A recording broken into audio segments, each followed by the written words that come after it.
Son 8 de la mañana con 17, sobre la captura de Villanueva, sobre la libertad de Keiko, sobre el derrumbe en las encuestas del presidente, sobre la crisis económica, la coyuntura política. Vamos a conversar con Enrique Valderrama, hombre que hace este acontecer normalmente en El Expreso. ¿Qué tal, Enrique? ¿Cómo estás? Muy buenos días, Felipe. Encantado de estar aquí. A ver, comencemos con lo ultimito. Villanueva, ¿cómo evalúa su carcelería?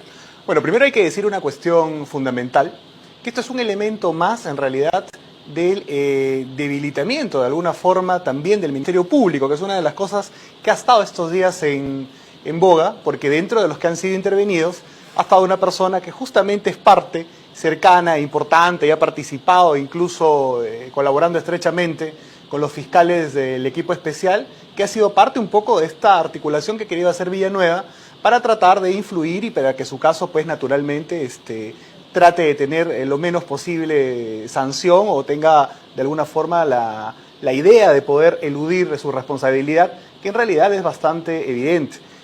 Creo que además refuerza una segunda idea que es importante, y esta es que esta lucha muy publicitada contra la corrupción de parte de Vizcarra era pues más bien un floro, ¿no? Porque su ministro, aquel que despachaba y con que anunciaba justamente apenas había asumido el poder que iban a hacer una lucha frontal con la corrupción, era prácticamente, probablemente un corrupto, ¿no? Pero a ver, Enrique, como todo el mundo sabe, el vocero del gobierno y el ministro con más poderes, el presidente del Consejo de Ministros, acá se le llama Premier.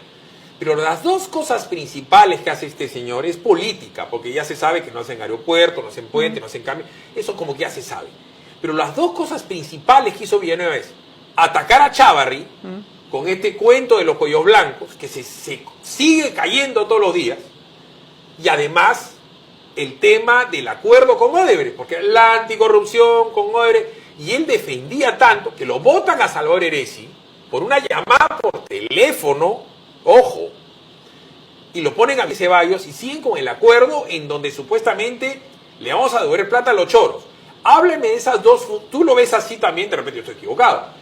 Este señor, ¿a qué se dedicó? ¿Él era el escudero? ¿Cuál era la función de él con Vizcarra?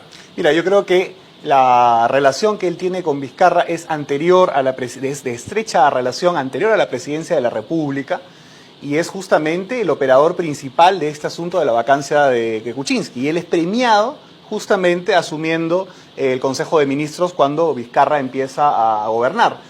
Y naturalmente lo que no hubo, como bien señalas, fue ni obras ni reformas, absolutamente nada. Él justamente se convirtió en uno de los voceros defensores del acuerdo, en efecto, y ya vemos que tenía intereses justamente sobre este asunto del abajato. Y por ahora nosotros nos deberíamos hacer una pregunta bastante válida, y es ¿por qué una persona que sabía claramente que tenía un tema pendiente, o que iba a tallar un tema pendiente con la justicia que se relaciona al abajato, ¿por qué defendía tanto el acuerdo? ¿Por qué se le veía tan interesado? Es más, ya se hablaba incluso en algunos medios de comunicación, en prensa escrita también, de que él tenía un problema que en algún momento iba a reventar. A ver, ahora, lo que se sabía en ese momento, como dijo Judy, es que el señor había estado en un ONG para el desarrollo de la infraestructura con Barata. Ok, en su condición de presidente de la región San Martín. Ok, pero que el hijo había trabajado con Odebrecht. Bueno, Odebrecht, empresa tan grande y tal. Pero lo del codinome, ya, pero antes de... no era público, pero él sí sabía. O sea, claramente eso, porque cuando todavía era cercano a Vizcarra, yo recuerdo, si la memoria no me falla, que el mismo Rospigliosi escribe sobre el tema e insta justamente en uno de estos interrogatorios del equipo especial a ver si van a preguntar pues por la mentada carretera, que justamente es la que relaciona a Villanueva con este escándalo del abajato. O sea que de todas maneras había ya algún nivel de percepción en algunos que indicaba que él podía estar relacionado. Y esto es importante porque tú señalaste, en efecto, que el tema de Heresi se resolvió por un asunto de una llamada. Y lo de Villanueva tenía digamos, mucho más visos de tener cuidado. Pues si al ministro tú lo votas por una llamada y tienes todas estas imputaciones previas a que... Por una llamada, y además operativizó la expulsión con un Twitter. O sea, el último maltrato de esa naturaleza, me acuerdo que se lo hizo Yantumala al pobre Urresti, ¿no? Que ahora, dicho ese paso, quiere ser congresista para cobrarle el sueldo que nunca ha podido ganar, ¿no? Pero acuérdate que lo vota le quita la candidatura presidencial por Twitter, no lo deja, ni siquiera lo recibe en Palacio. Pero votar a un ministro de Justicia, que es el asesor legal del régimen, que además decía que el acuerdo tenía que, si había acuerdo, tenía que ser por 1.000 y pico millones de soles o 2.000 millones de soles. El procurador en ese momento era el señor Ramírez, que hablaba de miles de millones. Era otra cosa. O sea, a la hora que votan a este señor Salvador del Solar, entra Vicente Ceballos a ser utilitario y funcional a lo que quería Villanueva y a lo que quería el presidente. Con mucho entusiasmo, dicho sea de paso, ¿no? Era una guaripolera del acuerdo. Y tan así ha sido que ser funcional a este acuerdo y a los intereses fundamentales, primero de los brasileños, hay que decirlo. Porque finalmente, si se comprueba lo de Villanueva, que parece que hay muchos indicios, y si además escalan algunas investigaciones que por ahora no pueden escalar porque Vizcarra es presidente, ellos han sido finalmente operadores de la corrupción de los brasileños. Y en segundo nivel, justamente, un acuerdo funcional a ellos. Y la narrativa se complementa claramente con el hecho de que necesitaban una persona absolutamente condicional, como Ceballos, en ese puesto para que operativicen el tema. Ahora lo han premiado con el premierato. ¿Quién tumba a PPK? A PPK lo tumba Oder, porque PPK como que los traiciona, no le sacan los decretos que ellos querían, porque ellos querían vender absolutamente. Se han vendido Vía Nueva de Lima, han vendido Chaquia, le están devolviendo plata, no les han embargado ni sus oficinas, ni les han deslacrado, ni le han quitado Barata, ni a ninguno, a nadie, nada. O hemos visto el deslacrado de la oficina de Barata. No. ¿Hemos visto que han ido a la casa de Barata? No. Pero ya fueron ayer de la choza náutica, su pescado en la boca, se lo han mandado a su casa. A lo que voy yo es que, desde mi percepción, en último caso mi entendimiento o mi análisis, le meten un balazo a PPK, lo ponen a Vizcarra, pórtate bonito. Vizcarra no se pone bonito, no gira un cheque, no ayuda y le tumban a este señor. Dame mis 500 millones, ya eso lo endulcoran y lo mandan a que la señora jueza diga, el día de hoy no le están pagando su plata. Y yo te pregunto, ¿este señor Villanueva tiene futuro político? Yo creo que absolutamente no, ¿no? Digamos que si lo tienes un alma calata, ¿no? Pregunto yo, la carretera San José de Sisa es pues un kiosco, pues Enrique, comparado con las obras multimillonarias de Oder que ya no cabe volver a señalar. Y además, a este señor lo están chuponeando hace meses. ¿Por qué ayer? Es evidente. Además está la fecha de chupón. ¿Por qué ayer cae? A mí me parece que esto de acá es un golpe de la Fiscalía y de IDL para el presidente. Porque yo creo que IDL es la organización política, no digo partido, más importante del Perú. ¿No es cierto? Y cae este pata de un momento a otro. Al día siguiente que Keiko sale porque se le chispoteó a un señor que ha sido funcional al régimen, como Ramos. Ramos ha santificado un golpe de Estado, hermano, siendo tribuno constitucional, ha adelantado opinión. ¿A quién le conviene o a quién no le conviene este señor preso 7 o 10 días? Bueno, yo creo que de alguna forma es la notificación al presidente que tiene que justamente tramitar rápidamente todos los pedidos de los brasileños. Yo creo que esta llamada lucha anticorrupción, en verdad, no es más que lecer a Odebrecht y tratar en el camino también de ajustarle cuentas o de vengarse de algunos adversarios políticos. No hay nada más. Y respecto a los intereses de ellos, naturalmente, parece que, como ya se está haciendo también un sentido común, que, y esto es importante señalarlo, la Fiscalía, que era, o que es hasta ahora incluso, ¿no?, héroe de muchas redacciones y de cierta prensa, la gente se está empezando a dar cuenta que han pasado, por ejemplo, desde que estalló este asunto en términos mediáticos de Lavajato y en términos también jurídicos, recuerdo que fue más o menos cercano a la Navidad del 2016, con este asunto me parece que fue de Cuba, los primeros allanamientos, ¿no? Sí. Entonces, han pasado 3 años. ¿Cuántos acusados hay? ¿Qué trabajo ha hecho en términos reales el Ministerio Público? ¿Cuánta plata recuperada? ¿Cuánta plata recuperado? Mira, yo espero mañana o pasado hacer un informe de lo que pasó en la época de Fujimori y Montesinos. A La Cana, Hermosa, Villanueva Ruesta, y Bárcena Pico, el Eván Bello, a todo el grupo este de judíos traficantes de armas, o sea, a Etón, a Slipsud y tal A todos les quitaron lo que no tenían, entraron a sus casas, les quitaron y les han buscado sus cuentas en el extranjero, los han correteado, los han buscado, los han traído. Entonces, ¿cómo ahora a Montesinos le han quitado plata en todos lados? La casa, famosa casa, esta pacharaquísima de Arica, se la quitaron. Ahí hay que señalar ahí dos cosas importantes. La primera y fundamental es que eso fue hace casi 20 años, es decir que Pero hoy... siguen correteando la plata, digo. Así es, pero hoy día existen elementos tecnológicos, metodológicos, mucho más avanzados de lo que habían hace 20 años como para avanzar. Y ese periodo justamente de investigaciones y de sanción a gente que probablemente había delinquido y le había hecho daño al Estado peruano, se hizo, acuérdate, entre septiembre del 2000 y el 2001. Estamos hablando de menos de 2 años, acaban 3 y no Pero, acusan a nadie. Enrique, es decir, Vela, que se supone que es un héroe, Pérez, que se supone que son unos ineptos. pero el acuerdo de colaboración, ¿quién lo defiende? Grupo El Comercio, Grupo La República. ¿Quién es el dueño del comercio? Graña. Graña le ha hecho un daño al Perú y a Montesinos es un niño de pecho. Montesinos está diciendo, ¿por qué no me metí a hacer puentes? ¿No es cierto? En vez de drogas y armas. Es un gil Montesinos. Pero fíjate que Graña recién le están poniendo una acción de 1 millón de soles para un tipo, pues, es para ti, pues, invitarme a un café, ¿no? Y recién le han puesto impedimento de salida. Y recién le van a embargar sus acciones en Graña y Montero, que tendrá P5 o 7. No le embargan cuentas, no tiene plata, no tiene las acciones del Banco de Crédito, digo. Entonces, este equipo Lavajato, tan promocionado y defendido por el presidente de la República y por Villanueva, que yo los apoyo, yo me regreso de Brasil, ayer habla con Zoraida Ábalos. No, es rarísimo, rarísimo. 2 horas. Una mala señal. ¿Qué tiene que Y además, pasar el y presidente además, 2 horas con la fiscal y además de la Nación? la excusa ha sido que tenían que revisar un tema salarial respecto a los empleados del Ministerio Público. Ándate al MEF y dile ahorita que ha sido la jefa de la tesorería prácticamente del MEF, ¿no? Presupuesto público, la ministra. Ah. Y además te digo que por minutos, porque tú ves ahí los tiempos, por minutos no ha llegado a las 3 horas.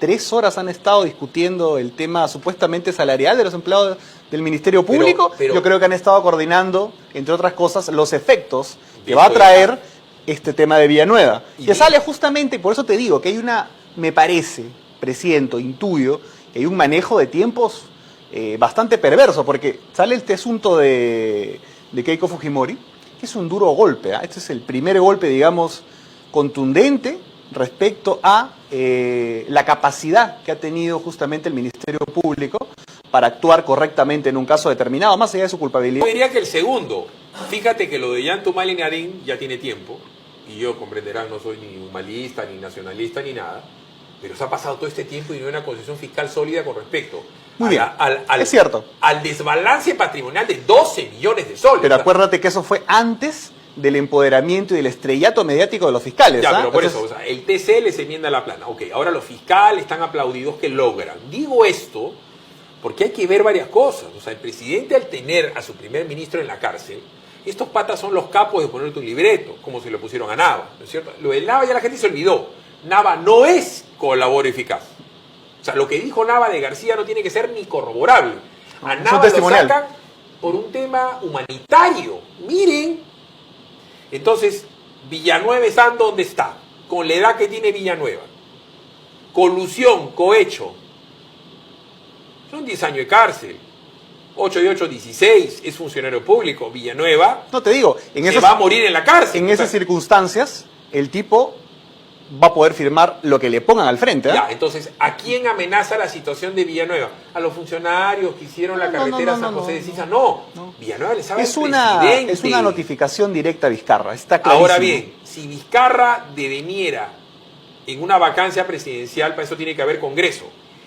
Ahorita la vicepresidenta del Perú es Meche.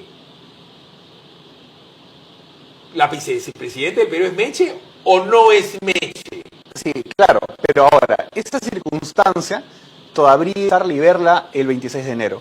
Porque la correlación de fuerzas del Parlamento va a ser todavía un enigma, ¿no? Por eso, no, pues, pero por eso, pues, antes del enigma, ¿quién es vicepresidente? Si cae Vizcarra, ¿quién suma? No, Arauz. Si es Arauz, es Arauz. Pero si no ¿O es tú crees que Arauz, es casualidad que él haya declarado y diga, durante este periodo hasta que se elige el Congreso, no voy a viajar. ¿Tú crees que eso no es casualidad? Obviamente. Para que Meche no se siente. Exactamente. Ya, pero entonces, ahora bien, si Meche es, se queda Meche. Y si no es Meche, sería el presidente del Congreso. En este mostrito, tú sabes, tú eres medio comelón, ya te vi. Tú sabes, tú has comido tu aeropuerto, ¿no? Sí, claro, claro. Tú sabes la diferencia entre el aeropuerto y el mostrito, ¿no? El mostrito tiene pollo a la brasa y su ensalada, su huevo montado. Ese se llama mostrito. Entonces, ese va a ser el próximo Congreso. Que veremos cómo estará conformado. Con el APRA todavía. amenazado por Luciana León. ¿No es cierto? Porque a Luciana León la van a poner y le van a querer decir a Luciana León le van a querer decir que diga que ella tomaba lonche con Alan García y que Alan García le da plata de barata. O sea, eso a Luciana la van a amenazar. Como han amenazado a tantos otros. Modus operandi del Ministerio Público ha sido la Como amenaza amenazaron constante. a la señora que dijo el deslacrado, que ahorita vamos a hablar luego de la pausa. Amenazado el señor César Acuña. A su hermano le acaban de dar una suspendida de 3 años. Va a la cerca. Su hijo Richard, con el tema de Luciana, está comprometido. Sí. A su hija le están amenazando 8 años de cana. Lourdes Flores, Horacio Canepa ha cantado El Plebeyo, Tabaco y Ron y Caribe. O sea, Un repertorio también. musical ha sido. Castañeda también le han dado plata. Dicen que le han dado plata a su campaña y que le han dado a Martín Bustamante. Peruanos por el Cambio, ¿recibió o no recibió Susana de la Puente? Y en Peruanos por el Cambio, en esa época, ¿quién estaba? Violeta, Sheput, ¿no es cierto? Salvador Heresi. Con el nuevo contexto que ahora eso se llama ahora contigo y que pero están lo que ahora digo, en la oposición. Teniendo 5 o 6 bancadas con sus líderes amenazados, ya te das cuenta por qué es un monstruito.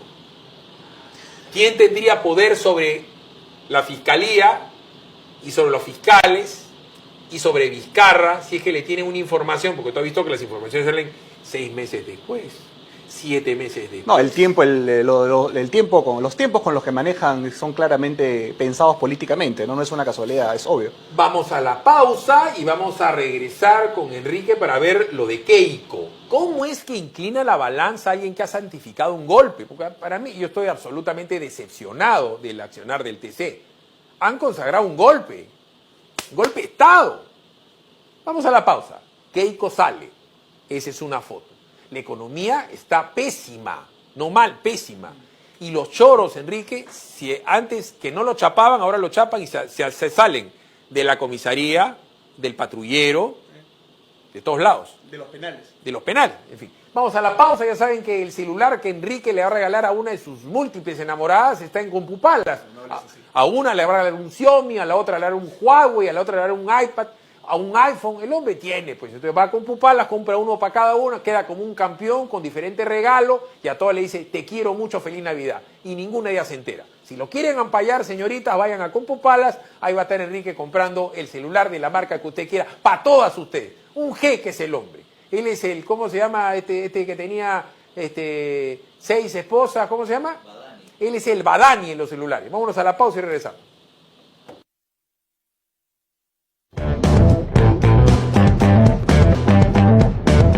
Son 8 de la mañana con 44, siguen los duendes. A ver, Enrique, Keiko libre. Este es un golpe para la anticorrupción. ¿Qué va a pasar con Keiko? ¿Qué va a pasar con el equipo de Lavajato? ¿Qué va a pasar con las elecciones congresales, con Keiko protagonista? ¿Cómo lo evalúas? Mira, primero hay que decir que es un duro golpe. Yo digo que desde el estrellato mediático del equipo especial Lavajato, es el primer golpe contundente que reciben de parte de un tribunal constitucional en el cual muchos no esperaban que se desarrollaran las cosas como han sucedido, sobre todo por el voto de Ramos, que de alguna forma encierra cierto misterio. Algunos podrían decir es que era una situación, era un legicidio, era una situación extremadamente escandalosa, no podían proceder de otra manera. Pero tú ves justamente que en el tema del golpe de Estado le dieron la razón prácticamente a Vizcarra, al gobierno. Entonces yo no creo que el escándalo sea una de las variables por las cuales... O han evadido no dársela. Porque el Tribunal Constitucional, la principal función es velar por la Constitución. Y lo principal, o sea, la razón de ser las constituciones es el Estado de Derecho, la ley de leyes. Entonces, si no hay Estado de Derecho, si alguien quiebra la Constitución, rompiendo el equilibrio de poderes, que ese es un golpe de Estado, ellos han tenido que ver pues, de inmediato. Obviamente. Y eso lo han propuesto como si fuera un tema menor. Así es. Entonces, Claro. por eso. Pero es un golpe duro, justamente, para el Ministerio Público, para el equipo especial Lava Jato, que demuestra además, una vez más, justamente su incompetencia y su incapacidad. Digamos, por citarte solamente un ejemplo, el día de ayer, una conocida periodista, Rosa María Palacios, que no es precisamente adversaria ni del acuerdo de colaboración eficaz, ni del equipo especial Lava Jato, ha criticado la actuación del Ministerio Público por una razón que ya es monumental y ya es innegable en diferentes espacios. Han pasado, como te digo, desde que se iniciaron este asunto de las detenciones preliminares, las prisiones preventivas, todo el tema alrededor de la trama Lava Jato, que no hay un solo acusado. Entonces creo que esto es un golpe importante y creo que el TC, en el caso de Keiko, ha resuelto de acuerdo a la Constitución. Si el presidente es el que maneja el presupuesto público y supuestamente se vino, el año pasado, diciembre, hizo este show torero de regresarse de Brasil para impedir que se vayan los fiscales, y él apoyaba la lucha contra la corrupción y en los principales ejes. Porque así lo repite, pero es una letanía, es un mantra. Discúlpame, o sea, no han tenido presupuesto para completar investigaciones tan redondas y tan ciclopias como la de Susana Villarán o Yantumali Nadine, hermano. O sea, entonces, estos señores, a la hora de la hora, se les escapa Keiko, porque dicen que Keiko es parte de una componenda. No sé en quién es la componenda, pero hecho es que Keiko sale. Ahora, Keiko sale en condiciones personales y familiares horrendas. Debe ser horrible una Navidad con los Fujimori. Calculo que ella, su esposo y sus hijas si pare de contar. Porque llevas a Kenji y Kenji la ha apuñaleado a ella y la ha apuñaleado con el papá. ¿No es cierto? Y Kenji había dicho hace semanas y monedas de que el tribunal no hable de Keiko, porque era un tribunal realmente viciado. Entonces, Keiko va a ser importante en las próximas elecciones, va a tener cabeza y corazón para ponerse a tomarse fotos con los parlamentarios, que nadie sabe quiénes son, salvo Marta Chávez. Los demás son ilustres desconocidos. Ya Ditel Columbus, que creo que difícilmente le fían un café en la esquina de su casa, y mi buen amigo Ricardo Vázquez Kunze no debe tener un nivel de recordación pues ni del 15% de los limeños. O sea, ¿cómo va a ser Keiko con su bancada? Mira, en términos de voluntad, en términos de planificación, de estrategia, creo que el fujimorismo en general, y Keiko Fujimori en particular, han demostrado un nivel de falta de tino político y de torpeza bastante grande. Por eso yo creo que en términos, digamos, propositivos, de articulación o de dirección, no sé si tengan ni las ganas, ni siquiera la claridad conceptual para ordenar políticamente su partido y llevarlo, digamos, a un nivel mínimo de éxito. Pero cuando tú preguntas si va a ser importante, es una cosa diferente, porque la importancia de ella escapa a su voluntad y a su capacidad de planificación y a su capacidad política. Sí va a ser importante por una razón, quizás negativa para ellos, porque la libertad de ella, siendo un asunto, creo, de orden y de adecuado a la Constitución, tal como ha dicho el TC, sí activa algo favorable para el gobierno, que es el antifujimorismo, que prácticamente ya no tenía ningún otro elemento argumental que el puro odio. Se puede decir que es el principal. Hace años se decía, ¿no?, que los principales partidos políticos del Perú eran los militares. Ahora los militares están muy escindidos, hay mucha mano de todos los colores políticos. Bueno, pero no han dejado de ser importantes. Correcto, mira pero lo que ha pasado. Antes eran orgánicos, eran fuertes, sí, claro, ¿no? Obviamente. Es más, dieron un golpe clarísimo institucional, en el ¿no? 70, ¿no? Claro. En los 70 ellos. Después la iglesia, ahora la iglesia hay curitas progres que están a favor del aborto, hay una locura, hay curas que el arzobispo de Lima no hace la marcha por la vida. O sea, sí, en general hay varios que dicen, o sea, la iglesia ya está escindida por los escándalos de corrupción, por los escándalos de los violadores y por esta pugna de izquierdas y derechas. El APRA, el partido político más importante del Perú, está hecho añicos, pero convirtió a muchas otras fuerzas en el principal partido. Es decir, el antiaprismo era un negocio político. Y el APRA... Una industria. Una industria. Ahora el fujimorismo es el negocio político de muchos.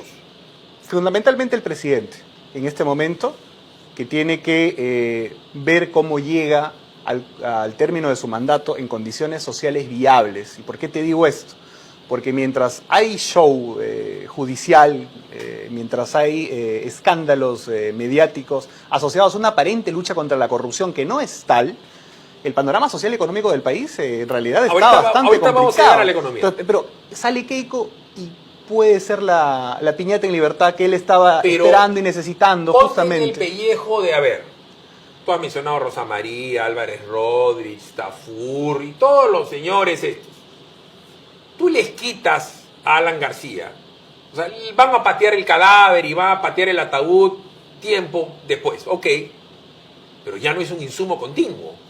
O sea, Cateriano se le ha muerto su razón de ser casi. Olivera y Cateriano son primos hermanos en el odio a García. Pero ya, ¿qué van a Manchados patear? por la corrupción, además, evidente. Está bien, pero así no es evidente su modo. Queda Keiko. O sea, al haber salido Keiko, ya tienen qué cosa hacer en la vida. Porque si se muriese Keiko, no lo estoy diciendo, o se muere Fujimori, ¿a qué se dedican? Toda esa gente. Por eso te Cateriano, decía. por ejemplo, o Gorriti, que es un anarquista, ha hecho su vida teniendo un enemigo. Al anarquista le quitas algo que destruir y se queda sin nada. Pero en la escena política peruana, tú no te puedes pasar la vida pensando en el antifujimorismo y en el antiaprismo. Por eso te digo que la salida de ella sí va a ser gravitante, sí va a ser importante. Porque, y esto es algo terrible, ¿no? Porque le quita la oportunidad, y además no digo que esté bien o mal, porque ella estaba injustamente, creo, en cumpliendo estos 18 meses que habían determinado de prisión preventiva, pero le quita la oportunidad a la oposición, en buena parte, de reorganizarse planteando otra lucha. Justamente, tú hablabas del fujimorismo y del antifujimorismo, ¿no? Yo creo que reactiva el antifujimorismo y lo cohesiona de alguna forma, le da un nivel de coordinación mayor a la amenaza supuesta de la lideresa de una mafia que tiene todo tan planificado y todo tan controlado que ya ha podido determinar e influir sobre el Tribunal Constitucional y crean la leyenda alimentada por la prensa, ok. Y eso es muy complicado para la oposición democrática, porque impide marcar la cancha de Vizcarra en otros temas, como la corrupción del gobierno, fundamental, Además, el despilfarro del gasto público. A ver, en la política es la pugna para obtener el poder, mediante una revolución, mediante elecciones, y a la hora que uno tiene el poder lo ejerce para ejercer, vale la redundancia, hacer políticas públicas. Eso el señor Rousseau lo decían los hombres de las cavernas, cada uno en lo suyo, lo decían los incas, los asirios, los caldeos, los romanos, o sea, el emperador, el druida, quien sea, tenía una manera de ordenar su sociedad en cuanto a las jerarquías, la teocracia, lo que tú quieras, no hay que gastar ese tiempo. Pero la política en el Perú se ha convertido en el arte de la destrucción. ¿Dónde está la propuesta, ¿no es cierto?, para la gente, para solucionar sus problemas? Y te hablo de dos problemas. La crisis económica que hemos estado reseñando hace nada con Chacho Hidalgo. Fundamental. Las empresas se están cayendo. Esto es gestión. Cae 26% utilidades de las 100 empresas. Stop, así es, 26%, más de un cuarto. Ya, Pero claro. no solamente eso, Ya. porque digamos, podrían decir, bueno, Butters está comentando justamente el enfoque elitista empresarial. Pero, ¿cómo está la microempresa en el Perú? ¿Cómo Perdón. están los hogares, en la deuda de los Y hemos hogares? visto también que la gente está Está disparada. endeudada. Y está endeudada, nos está diciendo, va a caer el consumo de alimentos, de bebidas, de pollito, de pavito, de juguetes, pero además la gente está endeudada, mucho en las tarjetas de crédito, pero además recordemos que pasa la Navidad Chihuán, viene enero, 15, tendrás que pagar tú y todo el mundo su tarjeta de crédito, y para el 15 de febrero tú tienes que haber pagado los colegios. Así es, esa va a ser, creo yo, es una bomba de tiempo para la clase media, que es justamente la mayoritaria en el Perú, ¿no? Y que es la que más está sufriendo justamente la incompetencia de Vizcarra, que es un tema fundamental. Este asunto del endeudamiento es claro. Entonces, pero que no quería que se me escape un asunto, porque tú habías comentado y decías, claro, se puede llegar por revolución o se puede llegar justamente por elección. Pero en el caso de Vizcarra ha llegado por traición y conspiración, porque él no ha sido electo, y dudo mucho que vaya a ser revolución de ningún tipo, ¿no? Él ha llegado traicionando a Kuczynski, siendo desleal con Kuczynski, y por eso creo que es correcto una columna de hace unas semanas o días, me parece, de Mariatti, donde lo presentaba prácticamente como un adicto pues a la traición. Bueno, es que por eso se llevaba también pues con Salaverry. Exactamente. O sea, se encontraban justamente en esa característica. Así como Judy, que no puede dejar de comer chaufa amazónico porque tiene una adicción por el tacacho con cecina, y tú por ahí debes andar, y yo también tengo mi debilidad. está bien, pero estos socios traicionan. Entonces, ¿cuál es el tema? Se le ha ido el cuco al presidente, el cuco era el Congreso. Ahora las está tratando de enfilar contra el Poder Judicial, que dice que les pone muchas cautelares y no permite. Si un tipo hace política como este señor, a lo cateriano, a lo popi, siendo el ya fue el anticongreso, que se va a pelear con el nuevo Congreso, que va a ser mostrito, o sea, ¿cuál va a ser el enemigo? Ojo. ¿Cuál va a ser el molino del viento del presidente para vivir políticamente? Yo calculo en este momento 3 grandes alternativas. La primera es la que tú dices. Ojo, ya ha declarado hace 3 días que ellos tienen que aprobar determinadas cosas. El nuevo Congreso tiene que aprobar. O sea, le está dando órdenes a una cuestión que aún ni siquiera nace. Claro. Primer punto. Segundo punto es, yo creo, la reactivación justamente del antifujimorismo y cogerla, lamentablemente, a la señora Fujimori de nueva piñata, ¿no? Y a cada paso que dé milimétrico siquiera, si mañana la saludan pues en un distrito tal, algunos partidarios dirá que ya está conspirando. A ver. Y la tercera, que esto no quería que se me escape, en donde creo que están dudando, creo que la tercera posible excusa para encauzar la popularidad del presidente atacando un sector determinado es el empresariado. Creo que eso se nos ha... Se está comenzando a hacer una modita, ¿no? Hay que pegarle a Rodríguez de Gloria, hay que pegarle a Dionisio Romero. Es graciosísimo que diga la señora o señorita, no sé si es casado o no, Paolo Gas, qué mal los empresarios, cómo ponen plata. Agustito Rey, los empresarios, Humala, los empresarios, pero si los empresarios de OAS y Odebrecht, ¿qué son? Empresarios. Obviamente. Hugo Chávez te paga, quiere decir que está sujeto a los mandatos de un poder extranjero. Entonces, por eso. Ahora hay que odiar pero no... a Rodríguez, hay que odiar a Rodríguez y al otro Rodríguez y a Romero y al otro. Entonces, el ser antiempresario puede ser para el presidente de la República la modita. O sea, sí. eso le puede redituar. Eso. Porque después te van a decir que te cobran caro por la leche, caro por la tarjeta de crédito. O sea, le va a tener que echar la culpa a alguien. Sí, y ¿sabes qué cosa? Como la debacle anunciada posible para este gobierno va a ser el asunto socioeconómico, es decir, la deuda en los hogares, la falta de empleo, una serie de factores que bueno, bien reseña de gestión, al que creo que hay que darle algún mérito porque sí está poniendo las cosas claras. Como va a ser socioeconómico, necesita que el chivo expiatorio, porque la corrupción es asociada a la política en la mente de la gente, cuando en realidad los primeros corruptores han sido los brasileños y el Club de la Construcción en el Perú.